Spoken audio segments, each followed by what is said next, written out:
உயர்த்தி அவர்களை சமன்படுத்தி அவர்களை புனிதர்களாகவும் இந்த சமூகத்திற்கு காட்டி தந்தவர்கள் கண்மணி நாயகம் ஸல்லல்லாஹு அலைஹி வஸல்லம். எவ்வளவு பெரிய உழைப்பு தெரியுமா? எவ்வளவு பெரிய உன்னதமான நிலைகள் என்று சொன்னால் கண்மணி நாயகம் ஸல்லல்லாஹு அலைஹி வஸல்லம் அவருடைய தியாகமும் பொறுமையும் தான் அதற்கு காரணமாக இருந்திருக்கிறது. கண்மணி நாயகம் ஸல்லல்லாஹு அலைஹி வஸல்லம் அவர்களை கொண்ட அந்த தியாகம், அந்த பொறுமை, அந்த எல்லையில்லாத அந்த அர்ப்பணிப்பு உணர்வு கண்மணி நாயகம் ஸல்லல்லாஹு அலைஹி வஸல்லம் அவர்களால் ஒரு உன்னதமான சமூகத்தை வார்த்தெடுக்க முடிந்தது. வார்த்தெடுக்க முடிந்தது மட்டுமல்ல, அந்த சமூகத்தை வாழையடி வாழையாக இந்த காலகட்டத்தில் கூட கண்மணி நாயகம் ஸல்லல்லாஹு அலைஹி வஸல்லம் அவர்கள் ஒரு சமூகத்திற்கு ஒப்பற்ற தலைவர்களாக பரிணாமிக்க சொன்னால் கண்மணி நாயகம் ஸல்லல்லாஹு அலைஹி வஸல்லம் அவருடைய தியாகம் மட்டும்தான் அதற்கு காரணம். எதை சொன்னார்களோ அதை செய்தார்கள். செய்வதை மட்டும்தான் சொன்னார்கள். சமூகங்களை இன்றைக்கு பல பரப்புரைகள், இன்னைக்கு பல கருத்துரைகள், அது ஏன் பலனில்லாமல் போகிறது என்று பார்க்க போனால் சொல்வது யாருக்கும் எளிது, அறியவாம் சொல்லியபடி செய்கிற அந்த செயல். யாரு வேண்டுமானாலும் பிரதேசித்து விட்டு போகலாம், யாரு வேண்டுமானாலும் மணிக்கணக்கில் பயான் செய்யலாம், யாரு வேண்டுமானாலும் எவ்வளவு பெரிய அழகான அடுக்கு மொழிகளை கொண்டு உரையாற்றலாம். ஆனால் அதை யார் செயல்படுத்துகிறார்களோ அவர்கள் தான் சமூகத்தில அது பிரதிபலனை ஏற்படுத்தக்கூடியவர்கள் என்பதில கண்மணி நாயகம் ஸல்லல்லாஹு அலைஹி வஸல்லம் அவர்கள் முன்னுதாரணமாக திகழ்ந்தார்கள். அன்று மட்டுமல்ல, இன்று வரை சவால் கண்மணி நாயகம் ஸல்லல்லாஹு அலைஹி வஸல்லம் அவர்கள் சமூகத்திற்கு ஒரு சவாலாக, ஒரு ஒப்பற்ற தலைவராக, தான் ஏற்றுக்கொண்ட சமூகமும் மட்டுமல்ல, தான் ஏற்றுக்கொள்ளாத சமூகமும் கூட அவர்களை போன்ற ஒரு தலைவர் இல்லை என்று 1500 ஆண்டுகள் கழிந்து வருகிற இந்த நிலையில் கூட போற்றப்படுகிறார் என்று சொன்னால், அந்த சமூகத்தை வார்த்தெடுப்பதற்கு அல்லாஹ்வுடைய வழியில ஒரு உன்னதமான சமூகமாக உருவாவதற்கு அவர்கள் பட்ட பாடுகள் அவ்வளவு பெரிய பாடுகள் சூழ்நிலை. கண்மணி நாயகம் ஸல்லல்லாஹு அலைஹி வஸல்லம் அவர்கள் எந்த இடத்திலும், எந்த ஒரு செயலிலும், எந்த ஒரு வெறுமனே உபதேசத்தை மட்டும் செய்துவிட்டு போனார்கள் என்று சொல்ல முடியாது. எல்லா தருணங்களிலும் மக்களோடு மக்களாக இருந்தார்கள், மக்களுக்காக உழைத்தார்கள், மக்களை மாற்றுவதற்கான முயற்சியில் இருந்தார்கள், மக்களை ஒரு பண்பட்ட சமூகமாக உருவாக்குவதற்கு காரணமாக இருந்தார்கள். அந்த சமூகத்தை அல்லாஹ் திருப்திப்படுகின்ற சமூகமாக உருவாக்கினார்கள். ஒன்றுமே கொள்கை இல்லாதவர்கள், கோட்பாடற்றவர்கள், நெறி இல்லாதவர்கள், அவர்கள் எப்படி மாறி போனார்கள் தெரியுமா? அல்லாஹ் அவர்களை பொருந்திக் கொண்டார், அவர்களும் அல்லாஹ்வை பொருந்திக் கொண்டார்கள். சகோதரர்களே, இது சொல்வதற்கு இலகுவாக தெரியலாம், சொல்வதற்கு ஒற்றை வார்த்தையில ஈஸியாக சொல்லிக்கலாம். அல்லாஹ்வை அவர்கள் பொருந்திக் கொண்டார்கள், அல்லாஹ் அவர்களை பொருந்திக் கொண்டார் என்பது இலகுவாக தெரியலாம். ஆனால் ரப்பு பொருந்திக் கொண்ட ஒரு சமூகத்தை உருவாக்குவது என்பது சாமானிய பணி அல்ல, ஒரு சாமானியமான வேலை அல்ல. அந்த வேலையினை கண்மணி நாயகம் ஸல்லல்லாஹு அலைஹி வஸல்லம் அவர்கள் தெளிவாக உணர்த்தி காட்டினார்கள். அருமையானவர்களே, இறையச்சமுள்ள அந்த உன்னத புருஷர்களை உருவாக்கி சென்றார்கள். உன்னதமான ஒரு சமூகத்தை வடிவமைத்து சென்றார்கள். ஹல்லலா என்கிற சஹாபி ஒரு நாள் அபூபக்கர் சித்திக் ரலியல்லாஹு அன்ஹு அவர்களை காணுகிறார்கள். கண்டுவிட்டு சொல்கிறார், அபூபக்கர் அவர்களே, சித்திக் அவர்களே, ஹல்லலா முனாஃபிக்காக விட்டார் என்று சொன்னார். என்ன ஆச்சரியமாக இருக்கிறது, நீங்க நல்லவர் தானே, இந்த வார்த்தை எப்படி நீங்க சொல்லலாம் என்று செய்தனா அபூபக்கர் சித்திக் ரலியல்லாஹு அன்ஹு ஹல்லலா என்கிற அந்த சஹாபியிடத்திலே கேட்டார்கள். ஹல்லலா சொன்னார், செய்தனா அபூபக்கர் அவர்களே, என்ற அருமை தோழர்களே, கண்மணி நாயகம் ஸல்லல்லாஹு அலைஹி வஸல்லம் அவர்களுடைய சமூகத்திலே நாம் இருக்கிற அந்த நேரத்திலே, பெருமானார் ஸல்லல்லாஹு அலைஹி வஸல்லம் அன்னவருடைய அந்த சமூகத்தில் இருக்கிற நேரத்திலே கண்மணி நாயகம் ஸல்லல்லாஹு அலைஹி வஸல்லம் அவர்கள் சொர்க்கத்தை குறித்து சொல்வார்கள், சொர்க்கத்தினுடைய நிகழ்வுகளை குறித்து சொன்னார்கள். அந்த சொர்க்கத்தையே நேரடியாக காண்பதை போன்று நாம் அப்படியே அந்த நிகழ்விலே ஆழ்ந்திருப்போம். கண்மணி நாயகம் ஸல்லல்லாஹு அலைஹி வஸல்லம் அவர்கள் நரகத்துடைய தீமைகளை எல்லாம் விளக்கி சொல்வார்கள். அந்த நரகத்தையே அப்படியே நேரடியாக காண்பதை போன்று நரகத்தை குறித்து நாம் பயப்படுவோம். ஆனா பெருமானாருடைய சபையிலிருந்து வெளியே வந்துட்டோம் சொன்னா நம்முடைய நிலைகள் என்னவாகிறது? நம்முடைய மனைவியோடு பேசுகிறோம், சிரித்து மகிழ்கிறோம், குழந்தைகளை நாம் தாளாட்டுகிறோம், என்னென்ன உலக நிகழ்வுகள் எல்லாம் வந்து விடுகிறது என்கின்ற ஒரு சொல்லை சொன்னார்கள். செய்தனா அபூபக்கர் சித்திக் ரலியல்லாஹு அன்ஹு அவர்களுக்கு என்னாச்சு? ஆமாமா, நீங்க சொல்ற மாதிரி தானே நானும் இருக்கிறேன் அப்படின்னாங்க. செய்தனா அபூபக்கர் சித்திக் ரலியல்லாஹு அன்ஹு அவர்கள் எப்படிப்பட்டவர்கள்?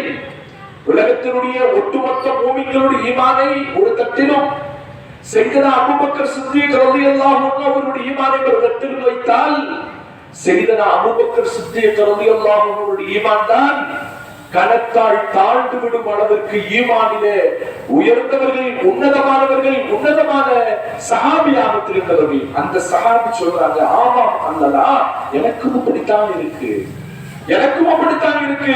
பெருமானாருடைய சபையில் இருக்கின்ற பொழுது என்னப்படும் நம்முடைய சூழ்நிலை எல்லாம் இரையச்சம் உள்ளதாக, அல்லாஹ்வை முழுமையாக பயப்படக்கூடியவர்களாக அந்த சபையை விட்டு வெளியே வந்து விட்டால் அதற்கு மாற்றமாக மனைவியோடு பேசுகிறோம், சந்தோஷிக்கிறோம், குழந்தைகளோடு பேசுகிறோம், மற்ற காரியங்களை செய்து விடுகிறோமே என்கின்ற எண்ணப்பாடு வந்த பொழுது நேராக இருவரும் கண்மணி நாயகம் ஸல்லல்லாஹு அலைஹி வஸல்லம் சொல்லி அவர்களிடத்தில் சென்றார்கள். ரசூலுல்லாஹ் போய் கேட்கலாம், இது ஒரு புறநான தன்மை இல்லையா? ஒரு முனாஃபிக்கு தனம் இல்லையா? உள்ளே இருக்கின்ற பொழுது ஒரு நிலை, வெளியே வந்துவிட்டால் ஒரு நிலை என்பது சாதாரணமான செயல் அல்லவே என்று இருவரும் போகின்ற பொழுது ஹன்லலா சொல்கிறார். அங்க போய் சொல்றார், ஹன்லலா முனாஃபிக்காக விட்டார். யார் சொல்லலாம்? என்ன ஆச்சு, நீங்க அப்படிப்பட்ட மனிதர் ஒன்றும் இல்லையே, என்ன நடந்தது என்று கேட்டார்கள் கண்மணி நாயகம் ஸல்லல்லாஹு அலைஹி வஸல்லம். ஹல்லலா சொல்கிறார், யார சொல்லலாம், நடந்த நிகழ்வை எல்லாம் விவரிக்கிறார். உங்களுடைய சபையில நாங்கள் உட்கார்ந்து இருக்கிற நேரத்துல, உங்களோடு சேர்ந்து இருக்கிற நேரத்துல ரொம்ப பயபக்தியாக, அல்லாஹ்வை அஞ்சக்கூடியவர்களாக, சொர்க்கத்தை நேரடியாக காணக்கூடியவர்களாக, நரகத்தை குறித்து அஞ்சக்கூடியவர்களாக இருக்கிற நாங்கள் உங்களை விட்டு பிரிந்து விட்டால் எங்களுடைய நிலைகள் எல்லாம் மாறி போகிறதே. யார சொல்லலாம், இது முனாஃபிக்கு தரம் இல்லையா என்று கேட்ட பொழுது கண்மணி நாயகம் ஸல்லல்லாஹு அலைஹி வஸல்லம் அவர்கள் சொன்னார்கள், ஒரு பொழுதும் இல்லை அல்லா, ஒரு பொழுதும் இல்லை.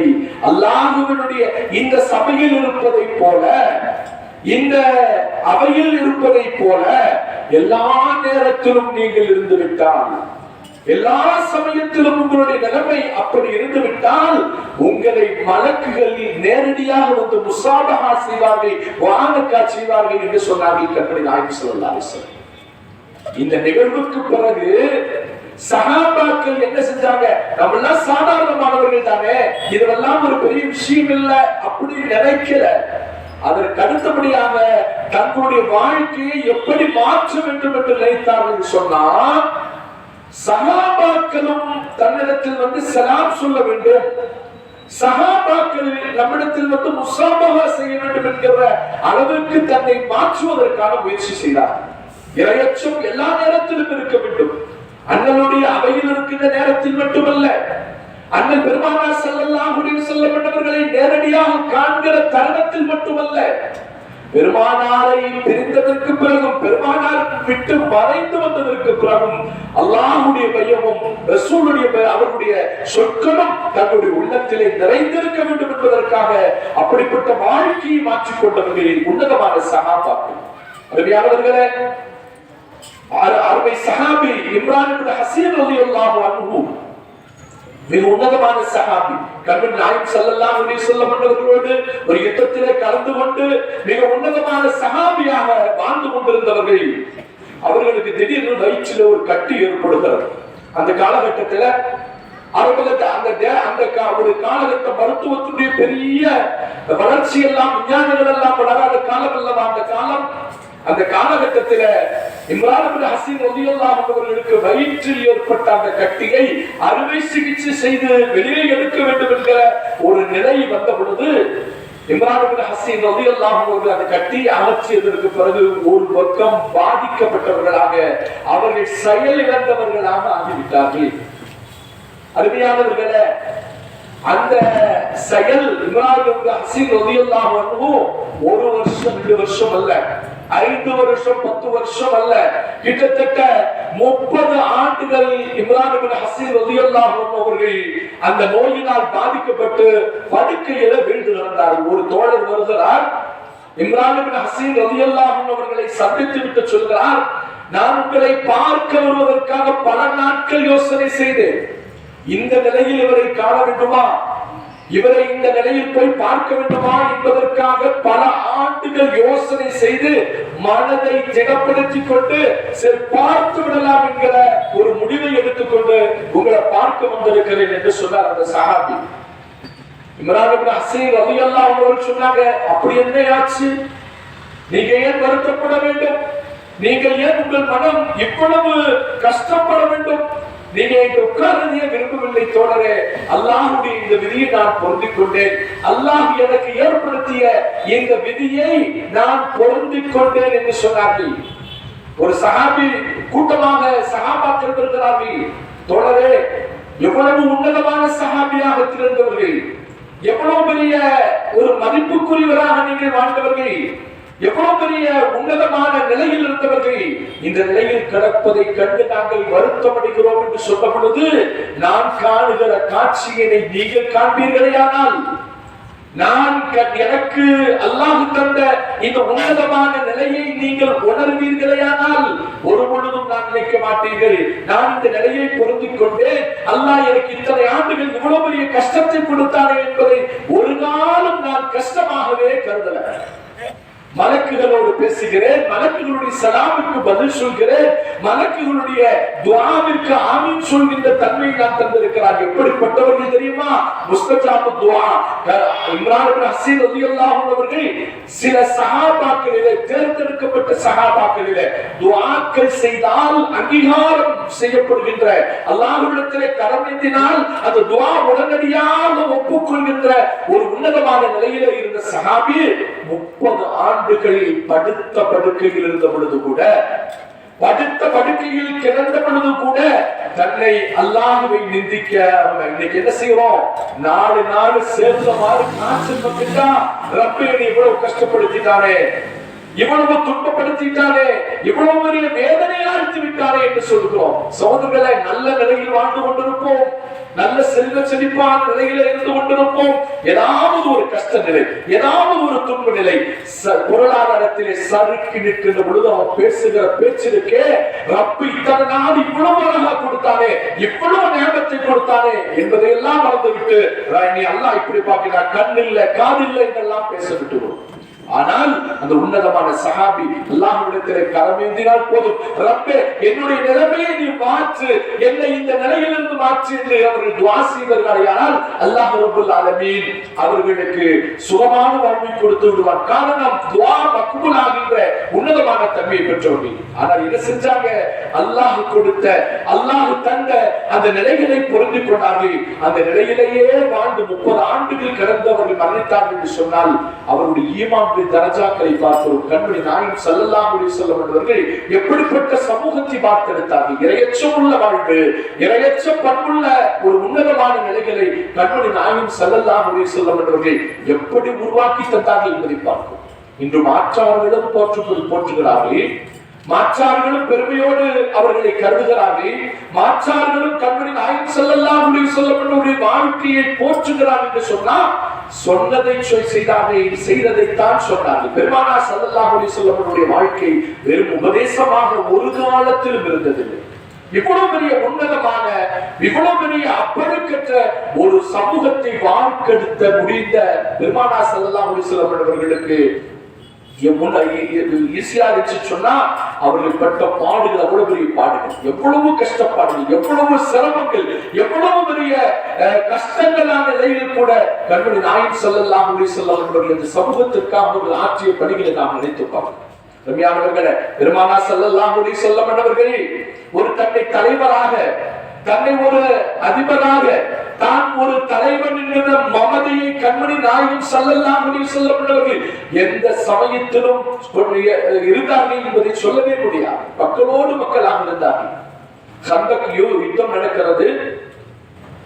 அந்த தருணத்தில் கண்மணி நாயகம் ஸல்லல்லாஹு அலைஹி வஸல்லம் அகழ் தோண்டுவதற்கான பணிகளை செய்யுமாறு ஏவுகிறார்கள்.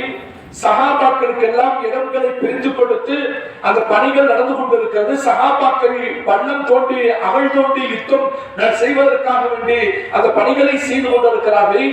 அந்த நேரத்தில் கண்மணி நாயகம் ஸல்லல்லாஹு அலைஹி வஸல்லம் அவர்களும் அவர்களோடு ஒருவராக மண்ணுடைய துகள்கள் தன்னுடைய மேனியிலே பட்டு பெருமானார் ஸல்லல்லாஹு அலைஹி வஸல்லம் அவருடைய அந்த முபாரக்கான நிறம் அந்த அழகு நிறைந்த அந்த மேனியில மண் புழுதிகளால் நிரம்புகின்ற அளவிற்கு பெருமானார் ஸல்லல்லாஹு அலைஹி வஸல்லம் அவர்கள் அந்த சஹாபாக்களோடு சஹாபாவாக இருந்தார்கள்.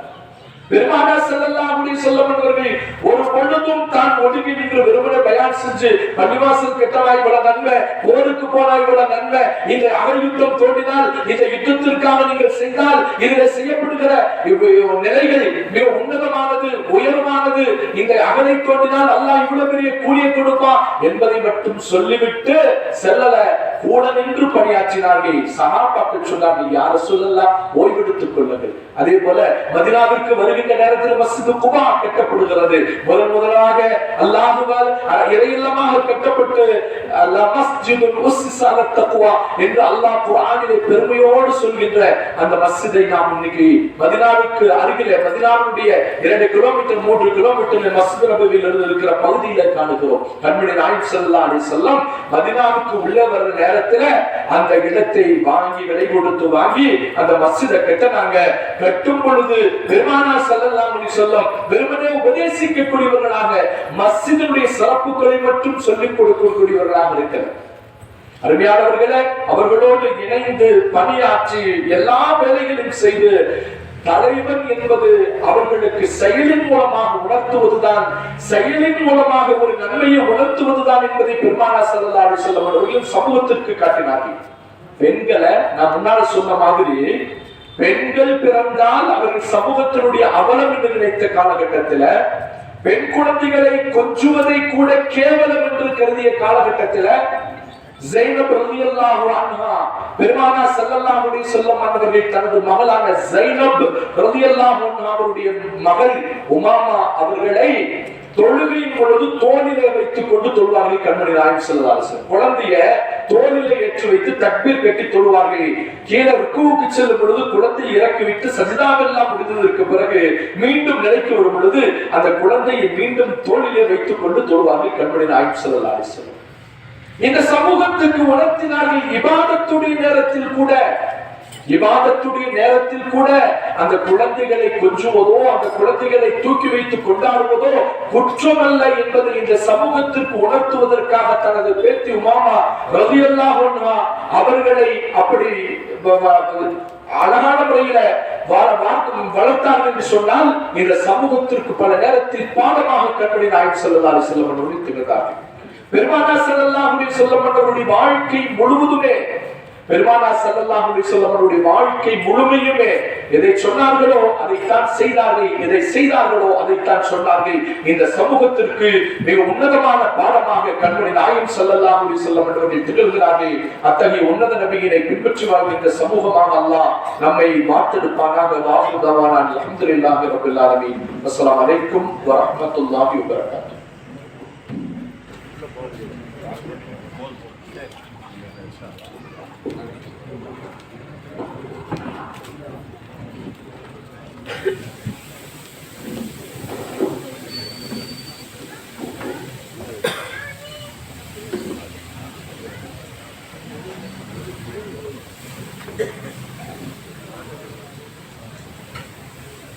அஸ்ஸலாமு அலைக்கும் வரஹ்மத்துல்லாஹி தஆலா வபரகாத்துஹு. இன்றைய நிகழ்வில் தலைமையேற்று தலைமை நிறுத்திய இரும்புக்கலை பள்ளியுடைய இமாம் சங்கைக்குரிய மௌலானா மௌலவி முகமது இப்ராஹிம் சிராஜ் அவர்களுக்கு நமது சிறப்புரையாளர் அப்துல் மாலிக் சிராஜ் அவர்கள் சால்வை அணிவித்து சீருடை வழங்குவார்கள்.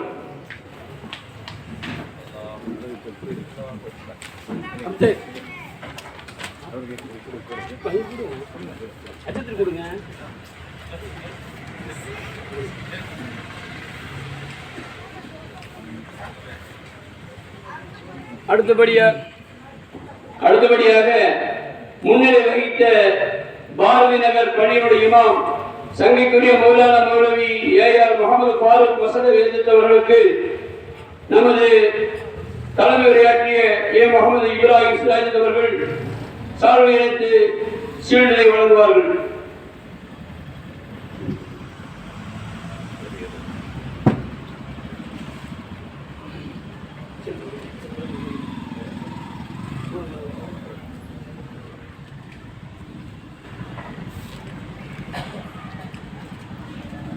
அடுத்தபடியாக நமது நகர் ஜாமியா பள்ளியுடைய இமாம் சங்கைக்குரிய மௌலானா மௌலவி அப்துல் ரஹ்மான் பாக்கவி என்பவர்களுக்கு ஃபாரூக் மஸ்லஹி என்பவர்கள் சால்வை அளித்து சீல்டை வழங்குவார்கள்.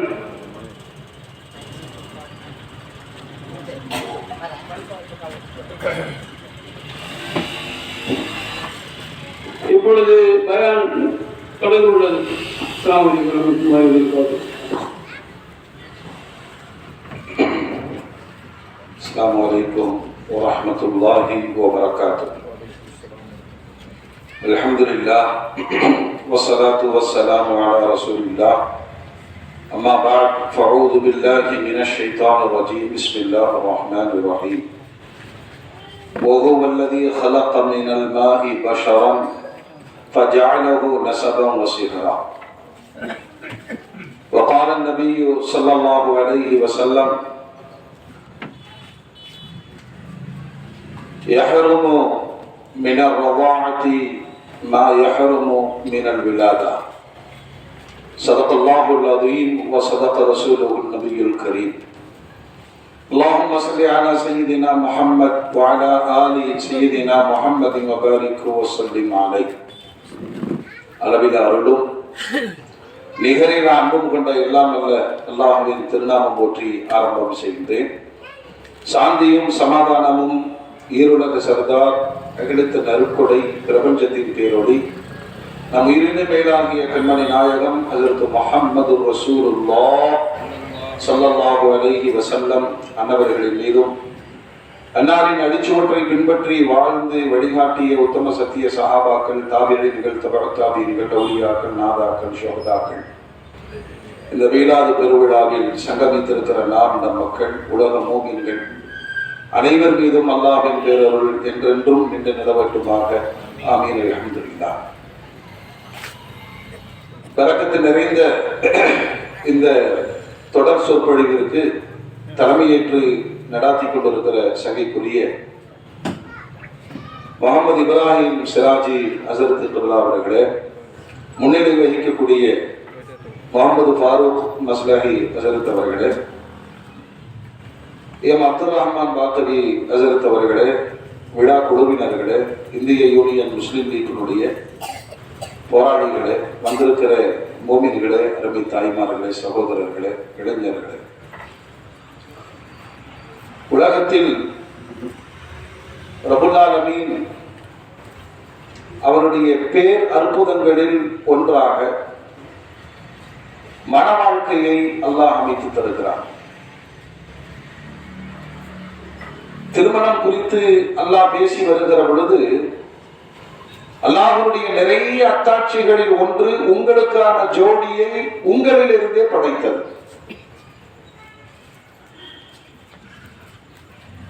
இந்த மனவாழ்க்கைக்கு பிறகு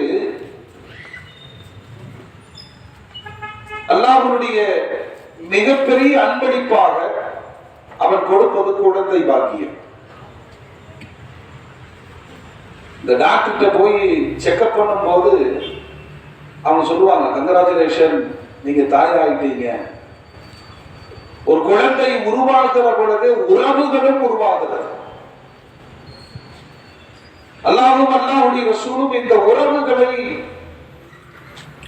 மிக மிக முக்கியத்துவம் கொடுக்கிறார். உறவுகளை வெட்டியவன் சொர்க்கத்தில் நுழைய மாட்டான் என்று நபிகள் நாயகம் ஸல்லல்லாஹு அலைஹி வஸல்லம் எச்சரிக்கிறார். ஆயிஷா ரலியல்லாஹு அன்ஹா அறிவிக்கிற ஒரு ஹதீஸ் இருக்கிறது, அர்-ரஹீமு முஅல்லகும் பில் அர்ஷ். இந்த உறவுகள், உறவை படைத்தவனும் அல்லாஹ் தானே. وهو الذي خلق من الماء بشرا. நீர் துளியிலிருந்து மனிதனை படைத்து இரத்த வழியிலும் திருமண உறவிலும் உறவு முறைகளை உருவாக்கியவனும் அல்லாஹ்தான். எனவேதான் உறவுகளை வேண்டாம் என்று சொல்லுகிற அதிகாரம் யாருக்கும் கிடையாது. சாமானிய மூமின்டைய 3 நாளைக்கு மேல பேசலனா நீ அல்லாஹ்வை விட்டு தூரமாகி விடுகிறாய். அந்த உறவுகளில் மிக அற்புதமான உறவு தாய். தாயின் பாதடையில் சொர்க்கம் இருக்கிறது என்று பெருமானார் சொன்னார்கள். தந்தையின் பொருத்தத்தில் அல்லாஹ்வுடைய பொருத்தம் இருக்கிறது என்று சொன்னார். தந்தையோடு பிறந்தவர்கள் தந்தைக்கு சமமானவர்கள் என்று சொன்னார்கள். தாயோடு பிறந்தவர்கள் தாயினுடைய அந்தஸ்தை பெற்றவர்கள். குடும்பத்தில் மூத்த சகோதரன் தந்தைக்கு சமமானவர். உறவு முறைகள் விட்டு போகாமல் இருப்பதற்கு மிக ஆழமான சட்டங்களை அல்லாஹ் ஏற்படுத்தி விட்டான். என்ன வணங்கு, உன் பெற்றோருக்கு உபகாரம். நான் யாருக்கு அதிகம் பணிவிடை செய்ய வேண்டும்? உன் தாய்க்கு. நாயகமே அதிகம் நான் யாருக்கு பணிவிடை செய்ய வேண்டும்? உன் தாய்க்கு. 3வது முறை கேட்கிறார். அப்பொழுதும் பெருமானார் சொல்லுகிறார் ஒரு தாய்க்கு. 4வதாக கேட்கப்படுவது சொன்னார்கள் உன்னுடைய தந்தைக்கு. அல்லாஹ்விடமிருந்து இந்த துனியாவுக்கு வருவதற்கான வழி பெற்றோர்கள். உலகத்தின் ரஹமத்தாக பேரருளாக வந்த பெருமானாருக்கு இந்த தாய்மையினுடைய வாக்கியம் கிடைக்கப்பட்ட பெண்கள், பெருமானாருக்கு பால் கொடுக்கிற பெரும் பாக்கியம் கிடைக்கப்பட்ட தாய்மார்கள். அல்லாஹ்வுடைய ரசூல் இந்த பந்தங்களை உருவாக்குறாங்க பாருங்க. 3 விதமான பந்தங்கள் மனிதர்களுக்கு இருக்கிறது. ஒன்று, குர்ஆன் சொல்லப்பட்ட முஹர்ரமா, திருமணம் முடிப்பதற்கு ஹராமாக்கப்பட்ட பெண்கள், இரத்த வழியில் உள்ளவர்கள். தாய், உடன் பிறந்த சகோதரிகள், மாமியார், தாயோடு பிறந்தவர்கள், இப்படி நிறைய உறவுகளை அல்லாஹ் சொல்லுகிறார். அந்த தொடரில் உங்களுக்கு பால் கொடுத்த தாய்மார்களும் உங்களுக்கு ஹராம். இதை விளக்குவதற்கு நபிநாயகம் ஸல்லல்லாஹு அலைஹி வஸல்லம் ஒரே வார்த்தையில் சொல்வார்கள், பிறப்பின் வெளியாக எந்தெந்த பெண்கள் மணமுடிப்பது ஹராமோ பால் குடியின் வெளியாகவும் அந்த ஹராம் ஏற்படும். 3வது, திருமணத்தின் வழியே ஏற்படுகிற அந்நிய உறவு, அதிலும் ஹராமான உறவுகள் ஏற்படும். இதுல பெருமானார் ஸல்லல்லாஹு அலைஹி வஸல்லம் அன்னவர்களை ஈன்றெடுத்த அன்னை ஆமினா உம்மா ரலியல்லாஹு அன்ஹா, பெருவாரியான வரலாற்று ஆய்வாளர்களும் இமாம் பெருமக்களும் ஒரு கேள்வி எழுப்புகிறார்கள். பெருமானாருடைய பெற்றோரின் நிலை என்ன? ஒன்று, அவர்கள் நபித்துவம் கிடைக்க பெறாத காலத்தில் வாழ்ந்தவர்கள். எனவே அவர்கள் குறித்து எந்த விமர்சனமும் தேவையில்லை. சாலிஹீன்கள், நல்லோர்கள். இன்னொன்று, பெருமானார் ஸல்லல்லாஹு அலைஹி வஸல்லம் அல்லாஹ்விடத்திலே துஆ செய்து தன்னுடைய பெற்றோர்களுக்கு ஈமானிய பாக்கியத்தை கொடுத்தார்கள். எனவே அவர்கள் மூமின்கள். அல்லாஹ்வுடைய ரசூல் சொல்றாங்க, நான் ஹலாலான வழியில் பரிசுத்தமான பாரம்பரியத்திலிருந்து பிறந்தவர். 21 தலைமுறை அதனால் வரையிலும் பெருமானாருடைய குடும்பம் பரிசுத்தமானது. தன்னுடைய தந்தையார் அப்துல்லா அவர்களுக்கு மணப்பெண் தேடி மதீனாவுக்கு பயணிக்கிற பொழுது இதே குடும்பத்தின் இன்னொரு பாகம் மதீனாவில் வாழுகிறது. அன்னை ஆமினா ஸஹ்ரா ரலியல்லாஹு அன்ஹா. இந்த போகிற வழியில இதே குடும்பத்தை சார்ந்த கொஞ்சம் ஜோதிடம் பார்க்கிற ஒரு பெண்மணி அப்துல்லா அவர்களை குறுக்கிட்டு என்னை திருமணம் முடித்துக் கொள்ளுங்கள். அந்த அம்மாவே சொல்றாங்க, அப்துல்லா வேணாம், எனக்கு வீட்டுல பொண்ணு பார்த்துட்டு இருக்கிறாங்க. அப்துல் முத்தலிப் ஆமீனா அம்மாவை பார்த்து பேசி மனம் முடித்த பிறகு அதே அந்த ஜோசியக்கார பெண்மணியை அப்துல்லா சந்திக்கிறார். கல்யாணம் பண்ணிக்கலாமான்னு கேட்கிறாரு.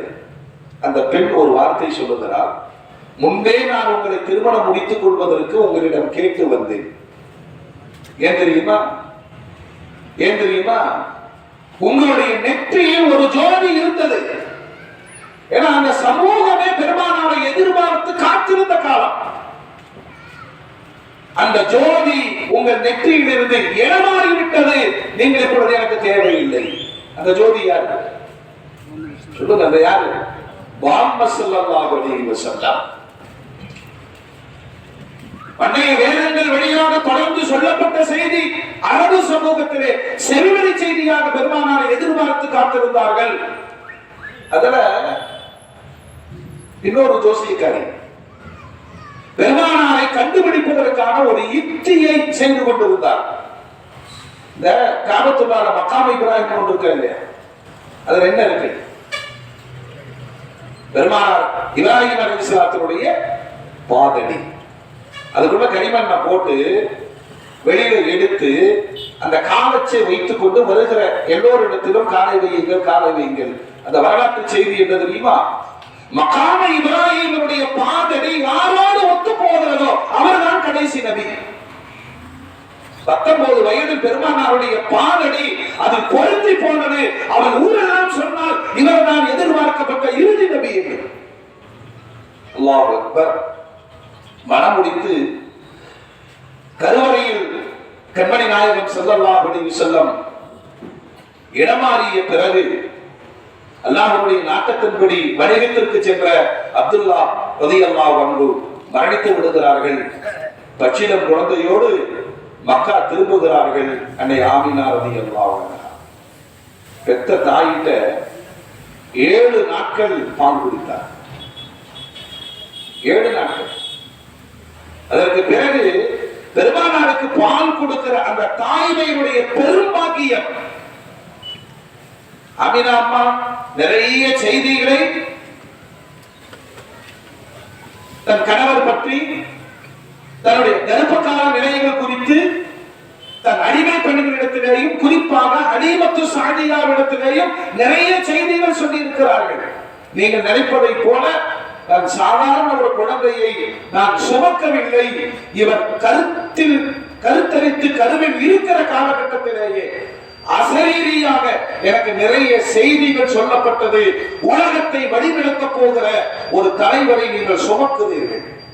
இங்கிருந்து சிரியாவுடைய கோட்டைகளை நான் பார்க்கிறேன். வீடு முழுக்க பேரொளி. அந்த கர்ப்பத்தின் வேதனைகள் எதுவும் எனக்கு ஏற்படவில்லை. அந்த அம்மா பிறந்த உடனே பாட்டனார் அப்துல் முத்தலிப் அவர்களுக்கு தகவல் சொல்லப்படுகிறது, காபத்துல்லாவில் இருக்கிறார், எனக்கு பேரன் பிறந்திருக்கிறார் என்ற மிக்க மகிழ்ச்சி. இந்த செய்தி பெருமானாரின் பெரிய தந்தையாக விளங்கிய அபூ லஹப் அவனுக்கு தகவல் கிடைத்த பொழுது சந்தோஷத்துல அன்னை ஆமினா உம்மா ரலியல்லாஹு அன்ஹா அன்னவர்களின் பணிப்பெண்ணாக அடிமையாக இருந்த சுவைபத்துல் அஸ்லமிய்யா போய் சொல்றான், உங்க தம்பிக்கு ஆண் குழந்தை பிறந்திருக்கிறது. சந்தோஷத்தினுடைய உச்சத்தில் அபூ லஹப் என்ன செய்தார் தெரியுமா? இந்த வேலையை நீட்டி சொன்னா, இவ்வளவு சந்தோஷமான செய்தியை நீங்கள் சொல்லி இருப்பதினால் நீ அடிமைத்தனத்திலிருந்து விடுதலை.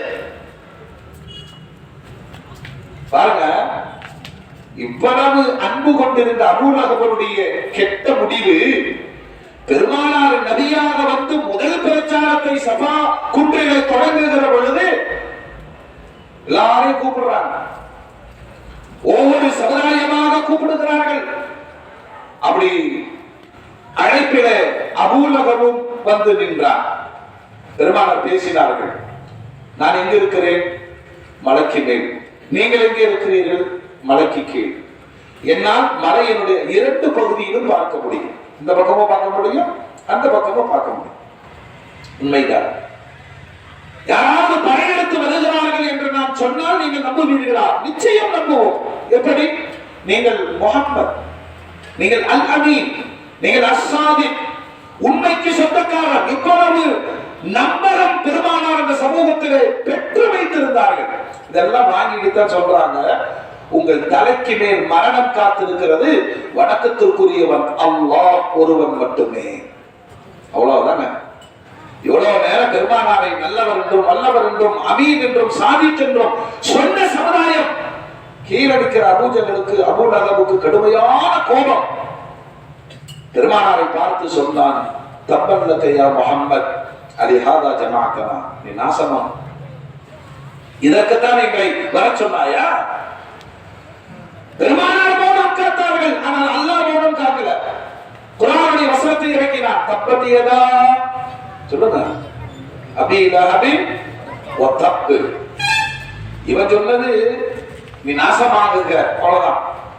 ஆனா அல்லாஹ்வுடைய வார்த்தை பாருங்க, ஒரு மண்ணை வாரி இறைத்தவனுடைய கை நாசமாகட்டும், உன்னுடைய செல்வம் எல்லாம் பலனற்று போகட்டும், உன் மனைவி தற்கொலை செய்து கொள்ளட்டும், எல்லாமே நடந்தது, எல்லாமே நடந்தது.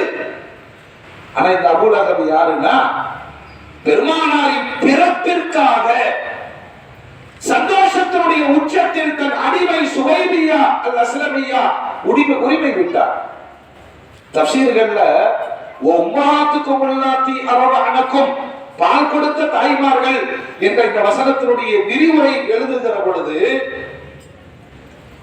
மறுமை, அதாவது இறந்து நாசமாகிவிட்ட அபூலஹப் அவருடைய குடும்பத்தினால் கனவில் காட்டப்பட்டார். பார்த்தவங்க கேட்டாங்க, உன் நிலைமை என்னாச்சு?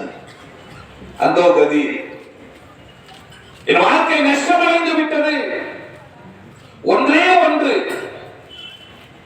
ஒவ்வொரு திங்கள் என்றும் இந்த விரல் நுனியில் இருந்து நீர் சுரப்பி ஏற்படும் இந்த நரகத்தின் தண்டனை, அதை கொண்டே நான் குறைத்துக் கொண்டிருக்கிறேன். ஏன்? பெருமானாரின் பிறந்த நாளுக்காக விரலை நீட்டி அடிமையை உரிமை விட்டதினால் அல்லாஹ் கொடுத்த ரஹ்மத். அபூலஹபும் பெருமானாருடைய ரஹ்மத்தை அனுபவித்தார். அந்த சுவைபா சில நாட்கள் பெருமானாருக்கு பால் கொடுத்தார். பிறகு மக்காவினுடைய வழமை, தன்னுடைய குழந்தைகள் பிறர்களிடம் பால் குடித்து வளர்வதன் மூலம் ஆரோக்கியம் பெறுவார்கள், ஏழைகளுக்கு அது தொழிலாக அமையும். அப்படி தாயிபில் இருந்து ஹலீமத்து சாதியா தன்னுடைய கணவரோடு மக்காவிற்கு வருகிறார்கள். எங்கு தேடினும் குழந்தைகள் கிடைக்கவில்லை. பெருமானாரை பால் கொடுத்து வளர்ப்பதற்காக நிறைய பெண்கள் வீட்டிற்கு வந்தார்கள். வந்து எல்லாம் விசாரிச்சுட்டு குழந்தைக்கு அத்தா இல்லைன்னு சொன்னவங்க வேண்டாம் போயிடுவாங்க. ஏன்னா காசு கிடைக்கிறது. அவர்களே வறுமைக்கு வருகிறார்கள். ஒரு குழந்தைக்கு பால் ஊட்டுவதின் வழியே தங்களுடைய வாழ்வாதாரத்தை காப்பாற்றிக் கொள்வதற்கு வரக்கூடியவர்கள் தான் இந்த செவிலி தாய்மார்கள். ஹலிமா அம்மாவே வரலாறு சொல்றாங்க. நானும் போய் பார்த்தேன். அனாதை வாங்கி சென்று என்ன செய்வது? நமக்கும் குழந்தைகள் இருக்கிறார்கள், விவசாயம் இல்லை, செழிப்பு இல்லை, வறுமையுடைய உச்சம், ஒரு நொண்டி கோவேறு குழந்தைகள் வந்திருக்கிறோம். இந்த அனாதையும் சுமந்து கொண்டு செல்வதனால் என்ன பயன்? ஆனா ஊர் முழுக்க சுற்றி பார்க்கிற பொழுது எல்லா வீட்டு தனவந்தர்களின் குழந்தைகளை எல்லோரும் வாங்கி போய்விட்டார்கள். இனி வெறுங்கையோட போகக்கூடாது, அது மற்ற பெண்கள் கேலியும் கிண்டலும் பேசுவார்கள் என்று வழி இல்லாமல் கடைசியாக வந்து முஹம்மது ஸல்லல்லாஹு அலைஹி வஸல்லம் அவர்களை வாங்கி கொண்டு தாயிஃப் புறப்படுகிறார்கள். ஹலீமத்து சாதியா அந்த அம்மாவே வரலாறு சொல்றாங்க. ஆமினா அம்மா கரங்களில் குழந்தையை ஒப்படைக்கிற பொழுது இந்த செய்திகள் எல்லாம் சொல்லுகிறார்கள். ஹலீமா, இது சாமானிய குழந்தை அல்ல, தந்தை இல்லாத அனாதை என்றும் பொருளாதாரம் கிடைக்காது என்ற கவலையும் உனக்கு இருக்கிறது. ஆனால் நீ கையில் சுமக்க போகிற இந்த குழந்தை உலகத்தை ஆள போகிற தலைமை. சொல்றாங்க. வாங்கி கொண்டு புறப்பட்டு அல்லாஹ் அதிசயங்களை காட்டினார். நொண்டி வந்த கோவேறு கழுதை வேகமாய் நடக்கிறது. எங்களுக்குள் தெம்பு வந்தது. எல்லோரையும் விட முந்தி ஊருக்கு போய் சேர்ந்தோம். எங்க வீட்டில் மடு வட்டி ஆடு, அதனுடைய மடு பெருத்து கிடந்தது. விவசாயத்தில் அல்லாஹ் பரக்கத்து செய்தான். வீடு குதூகலமாக இருந்தது. இந்த குழந்தை தாயார் சொன்னதை போல அற்புதமான குழந்தை என்று ஹலீமத்து சாதியா மிக்க மகிழ்வோடு வளர்த்தார்கள்.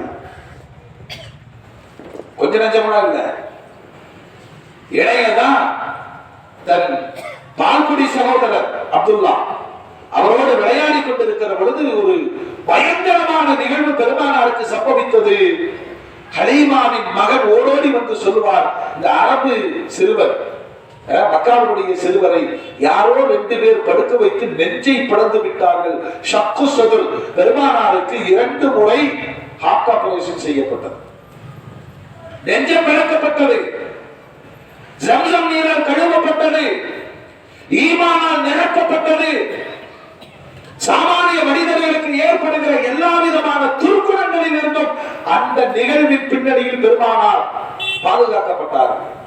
இன்னொரு முறை மேராஜ் பயணத்தின் போது அந்த விண்வெளியை தாங்குவதற்காக இந்த நிகழ்வை கேள்விப்பட்டு ஓடோடி போய் பார்த்த ஹலீமத்து சாதியா பயந்து போனார்கள். அமானிதமாக கொடுக்கப்பட்ட குழந்தை இல்லையா? பயந்துட்டு இந்த செய்தியை சொல்லாம வீட்டுக்குடி போயிட்டார். 2 ஆண்டுகளுக்கு இடையே அமினாமா கேட்டாங்க, என்ன அப்படி அவசரம்? இல்ல, உங்கள் குழந்தைகளுக்கு ஒப்படைத்து விட வேண்டுமே. சில நாட்கள் கூட ஆகவில்லை. அதே ஹலீமா அம்மா வந்தார்கள், மீண்டும் கொடுங்கள். காரணம், அந்த பரக்கத்தை அனுபவித்தார்கள் 5 ஆண்டு காலம். அல்லாஹ்வுடைய ரசூல் முஹம்மது ஸல்லல்லாஹு அலைஹி வஸல்லம் அவர்களுக்கு 6 வயது இருக்கிற பொழுது அமீனா அம்மா வஃபாத் ஆகிறார். 5 ஆண்டு கால வளர்ப்பில் பெருமானாருக்கு கிடைத்த பெரும் அனுபவங்கள் என்ன தெரியுமா? அரபு நாட்டிலேயே தாயிஃப் நகரத்து மக்கள் அரபு மொழியை மிக மிக நேர்த்தியாக பேசுவார்கள். கிராமர் படி சாபாக்கள் ஆச்சரியப்படுவார்கள். பெருமானார் படித்ததில்லை, பள்ளிக்கூடம் சென்றதில்லை, ஆசிரியரிடம் கற்றதில்லை.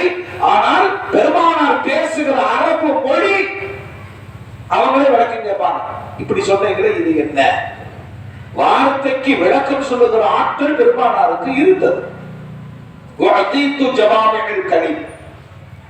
இந்த மொழி இருக்கா இல்லையா? ஃபஸீஹுல் லிசான். பெருமானார் பேசினால் பெரும்பெரும் கவிஞர்கள் எல்லாம் ரசித்து கேட்பார்கள். இவர் எங்க படிச்சாரு? அவர்கள் இப்ப சொல்லுவாங்க இல்லையா, அல்லாஹ்வே ஆச்சரியம், அனைத்துமே ஆச்சரியம். ஏன்னா பெருமானார்ட்ட எங்கேயாவது அனுப்பிச்சிருந்தா அவரு சொல்லியிருப்பார், நபிக்கே நான் தான் உஸ்தாது இல்லையா? ஸ்கூலுக்கு போயிருந்தா ஸ்கூல் கொண்டாடி இருப்போம்.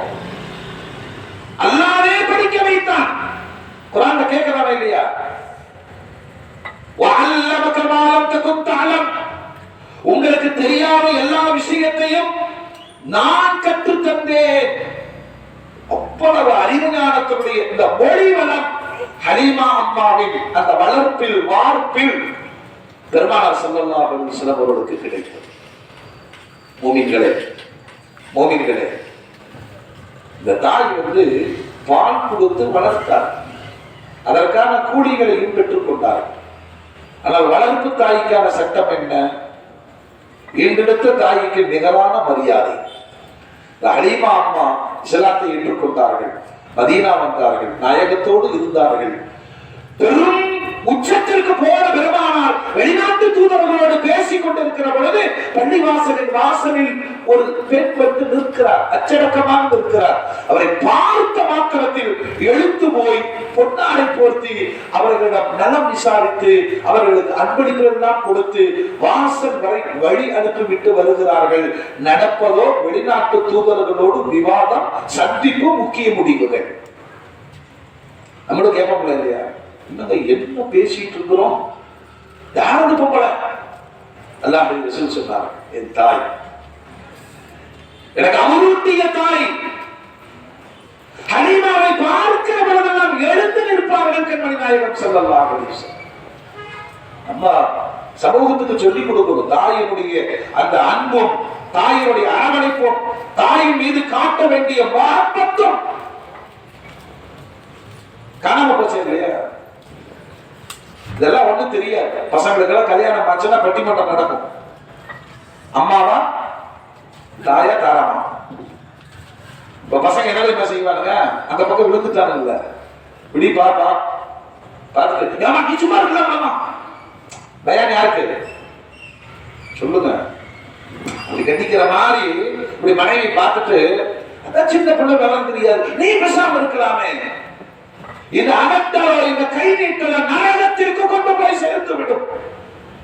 பால் கொடுத்து வளர்த்த ஒரு தாய்க்காக உயர்ந்த சபையிலிருந்து எழுத்து வந்து மரியாதை செய்த பெருமானார் உம்மத்திற்கு சொல்லுகிறார்கள், இங்கெடுத்த தாயும் அவதூட்டிய தாயும் சமமானவர்களே. இன்னொரு தாய் வரலாறு சொல்லுது, அப்துல்லாவின் அடிமையாக இருந்த உம்மு ஐமன், அல்லாஹ் அக்பர், ஒரு நிக்ரோ ஹபஷியா பெண்மணி. அப்துல்லா வஃபாத் ஆகி ஆமினா உம்மா தன்னோடு அழைத்து வந்தார்கள். பெருமானாருக்கு பால் கொடுத்த தாய்மார்களில் உம்மு ஐமன் மிக மிக முக்கியமானவர். ஏற்கனவே ஒரு கணவர் இருந்தார், வாழ்க்கை முடிந்து விட்டது. இந்த தாய் பெருமானாரின் மீது காட்டிய அன்பு, ஏன்னா அல்லாஹ் குர்ஆன்ல கேட்கிறான், இந்த உலகமே போற்றுகிற பெருமானாருடைய தொடக்க காலம் என்ன தெரியுமா? அலம் யஜிதுக யதீமன் ஃபஆவா, நீங்கள் யதீமாக இருந்தீர்கள், நான் வளர்க்கவில்லையான்னு கேட்கிறான். வளர்த்தது யாரு? அல்லாஹ் வளர்த்தான். நீங்க சட்டம் சொல்லுங்க, யதீம்களை என்ன செய்யணும் சொல்லுங்க. யார் ஆதரிக்கணும் சொல்லுங்க பாரு. யார் ஆதரிக்கணும்? அண்ணன் மூத்தா போயிட்டாரு, அண்ணன் பிள்ளைங்க சின்ன குழந்தைகளா இருக்கு, இப்ப யார் வளர்க்கணும்? உங்க வீட்டுக்காரமா என்னன்னு சொல்லும் சொல்லுங்க. இழுத்து இழுத்து போட்டுக்காதீங்க, நம்ம பிள்ளைகளை எத்தையுமா இருப்பாங்க, நாம தாங்க வளர்க்கணும். இப்ப நாம வளர்த்துவதற்கான ஆயத்தமாகவில்லை. விளைவு என்ன தெரியுமா? திருமுறை இடமெல்லாம் எத்தின்கானா எங்க இருந்து இதெல்லாம் பிடிச்சிட்டு வச்சு வசூலுக்கா வேண்டி நல்லா இருக்கிற குழந்தைகளை எத்தியமாக்கிறாங்க. எனக்கு புரியவே மாட்டேங்குது, ரொம்ப வருஷமா புரிய மாட்டேங்குது. இங்க 5000 எத்தையும் படிக்கிறான், அங்க 6000 எத்தையும் படிக்கிறான். எங்க இருந்து உருவாக்கப்பட்டார்களா?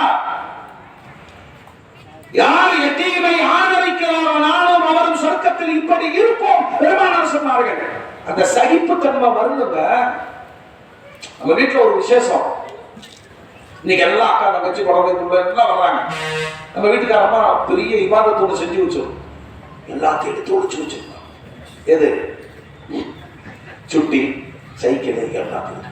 சைத்தான் விட வருது, ஏமா விருந்துக்கு தானே கூப்பிட்ட, எல்லா வீடுகளிலும் இருப்பது தானே. இந்த சகிப்புத்தன்மை காணாமல் போகிறது. ஒரு எத்தீமாக உலகத்தில் வாழ்ந்த எத்தீம்களுக்கு வெளிநாட்டியவர்கள் நபிகள் நாயகம் ஸல்லல்லாஹு அலைஹி வஸல்லம். இந்த சிறு வயது மனவேதனைகள் பாருங்க. முகமது சாப்பிட்டுருப்பீங்கன்னு நினைக்கிறேன். சில ஊர்க்காரங்களாம் இருக்கிறாங்க, இந்த பேரெல்லாம் சொன்னா சண்டையாயி போனோம்னா டீலாம் சாப்பிட்டு வந்திருப்பீங்கன்னு நினைக்கிறேன். அப்புறம் நல்லா இருக்கிறீங்களா? பாவி ஒரு டீக்கா வேண்டி இப்படியா? அல்லது உட்கார வச்சுட்டு டேய் போட டீ வாங்கிட்டு வாங்குவான் அப்படின்னா போயிடுவான். உடனே பேசிட்டே இருக்கும் போது போனவன் வந்த பாடு இல்லை, வந்தவன் போன பாடு இல்லை. ஒரு டீக்கு இவ்வளவு பிரச்சனைகள், ஒரு சாப்பாட்டுக்கு இவ்வளவு பிரச்சனைகள். யார் பெருமானாரை அரவணைத்து ஆதரித்து வளர்க்க வேண்டுமோ அவர்களை சாப்பிட்டு இருப்பீர்கள் என்று சொன்னால் பெருமானார் சாப்பாட்டுக்கு என்ன செய்வார்கள்? அல்லாஹ் அந்த பச்சிளம் குழந்தை, பிஞ்சு குழந்தை காபாவிற்கு செல்லும் வயிறு முட்ட சம்சம். அல்லாஹ் சொன்னாங்க, உலகத்திலே நீரே ஆதாரம், அது சம்சம் மட்டும்தான். அதிலே வளர்ந்தவர்கள் அல்லவா இந்த உம்மு ஐமன். அந்த பிராயத்தில் பெருமானாரை அவர்களுடைய தாயோடு இருந்து அரவணைத்து பால் கொடுத்து வளர்த்து ஆளாக்கினார். பிற்காலம் வரை ஸலாத்தை ஏற்றுக்கொண்டார்கள். அந்த தாயினுடைய அந்த அரவணைப்புக்காக. என்ன சொந்த தாயை 6 வயசுல இழந்துட்டாங்க. 5 ஆண்டு காலம் வெளியில போயிருச்சு. பெற்ற தாயினுடைய அரவணைப்பு கிடைக்காத பெருமானாருடைய ஏக்கத்தை போக்கியவர்கள் ஐமன் ரலியல்லாஹு அன்ஹா. அதனால அந்த அம்மாவை ரசிச்சு பார்ப்பார்கள். சொல்லுவாங்க, யாராவது சொர்க்கத்து பெண்ணை பார்க்க ஆசையா ஐமனை பாருங்கள் அப்படிங்கிறாங்க. இந்த வாக்கியம் கிடைக்குமா? நபியினுடைய வாயிலிருந்து அந்த வார்த்தை. இன்னொரு சொன்னாங்க, யாருக்காவது சொர்க்க பெண்ணை மணமுடிக்க வேண்டும் என்ற ஆசை இருந்தால் இந்த ஐமனை மணமுடியுங்கள் என்றார். உடனே வந்தார் பெருமானாரின் வளர்ப்பு மகன் என்று சொல்லப்பட்ட ஸைத் இப்னு ஹாரிஸா. நாயகமே, அவரை நான் மணமுடிக்கிறேன். மணமுடித்தார்கள். அதுக்கு பிறந்ததுதான் உஸாமா ரலியல்லாஹு அன்ஹு. சபைகளை பார்க்கிற போதெல்லாம் ஐமன் குறித்து பெருமானார் சொல்வார்கள், உம்மி பாத உம்மி, என் தாய்க்கு பிறகு எனக்கு தாயாக இருந்தவர்கள். சொந்த தாய்க்கே மரியாதை தராத சமூகத்துல அன்னைக்கெல்லாம் இங்க இருக்கிற பெரியவங்க எல்லாம் எப்படி நம்ம எல்லாம் வளர்ந்துருப்போம்னா கூட்டு குடும்பங்கள்ல வளர்ந்தோம் இல்லையா? இந்த பால் குடி எல்லாம் சகஜமா நடந்திருக்கோம். அம்மாட்ட பால் குடிச்சிருக்கோம், இல்லைன்னு சொன்னா பெரியம்மா பால் கொடுத்திருக்கோம், இல்லைன்னா குட்டியம்மா பால் கொடுத்திருக்கோம். இந்த கூட்டு குடும்பங்களில் அந்த பாசத்தோடு வளர்ந்ததுனால் உறவுகளின் நேசம் தெரிந்தது. இந்த கல்யாண மண்டபத்துல இருந்து நேரம் வீட்டுக்கு போயாச்சு, அபார்ட்மெண்ட்டுக்கு. அபார்ட்மெண்ட்ல இருந்து நேரம் ஆஸ்பத்திரிக்கு போயாச்சு, ஆஸ்பத்திரியில இருந்து நேரம் கபிரிஸ்தானுக்கு போயாச்சு. சித்தப்பா பெரியப்பா சொல்லுங்க, குப்பிமா மம்மானி, எந்த உறவுகளும் இந்த தலைமுறைக்கு தெரியாது. இது தனியா ஜெயிலும் அந்த குழந்தை நிற்குது அபார்ட்மெண்ட்ல. தாத்தா பார்க்க போறாரு, நன்னாவோ ராதாவோ, அம்மா அது ஒரு பூச்சாண்டி எங்கே வந்துருக்கு அட தலைவிதியே. பேரனை பார்க்க போனா பேரனே பூச்சாண்டின்னு சொல்றாங்க. ஏன்னா அது காமிக்கிறது இல்லை. அவங்க ஒரு சைஸான லைஃப் வாழ்றாங்க. உறவுகள் உன்னதமானது. ஐமன் ரலியல்லாஹு அன்ஹா அவர்களை பார்க்கிற பொழுதெல்லாம் சுப்ஹானல்லாஹ், என் தாய்க்கு பிறகு இவர்கள் தான் தாய் என்று யா உம்மா வாய் நிறைய கூப்பிடுவார்கள். என் தாயே என்று அழைப்பார். அந்த தாய்மை பாக்கியம் பெருமானாரிடமிருந்து கிடைக்கப்பெற்றவர்கள் மகத்தானவர்கள் ஐமன் ரலியல்லாஹு. இதுல இன்னொரு தாய் வர்றாங்க, பால் கொடுக்கவில்லையே தவிர பெருமானாருக்கு அனைத்து ஆதரவையும் தந்தவர்கள் ஃபாத்திமா பின்த் அஸத். அதாவது ஆமினா அம்மா மூத்தாயிரம். இப்பொழுது பாட்டனார் அப்துல் முத்தலிப் வளர்க்கிறார். யார்? பெருமானார். சில காலம்தான் அவர் சமுதாய தலைவர், காபாவுடைய நிர்வாகி. அவர் சொன்னால் எல்லாரும் கேட்பார்கள். தன் பேரனை ராஜ கம்பீரத்தோடு வளர்த்தார்கள். வரலாறு சொல்லுது, பஞ்சாயத்துக்கு அப்துல் முத்தலிப் வருவார். விரிப்பு விரித்திருப்பார்கள். சமுதாயமே நின்று எதிர்பார்த்து காத்திருக்கும் தலைவர் வர்ற வரைக்கும். அந்த விரிப்பில் முஹம்மது ஸல்லல்லாஹு அலைஹி வஸல்லம் ஓடி விளையாடும் போது ஊர்க்காரர்கள் அதட்டுவார்கள், தலைவர் உட்கார இடத்துல நீ அப்படின்னு. அவர் அங்கிருந்து சொல்லுவார், என் மகனை விரட்டாதீர்கள், என் மகனை யாரும் விரட்டக்கூடாது. அவ்வளவு நேரடி பராமரிப்பில் அப்துல் முத்தலிப் வைத்திருந்தார். அவருடைய காலம் முடிகிற பொழுது குடும்பத்தை கூப்பிட்டு, என் பையனா யாரு? பேரன். உங்களில் யார் வளர்த்திருக்கிறீர்கள்? அதுல முதல்ல சொன்ன ஆளு யாரு தெரியுமா? அபூலஹப் தான் சொன்னான். நான் எடுத்து வளர்த்தேன் சொன்னார். வேண்டாம், நீ கொஞ்சம் கொடுமையானவன், கொஞ்சம் கொடுமையானவன். அவரே சொன்னார், அபூ தாலிப் நீங்கள் வளர்த்துங்கள்.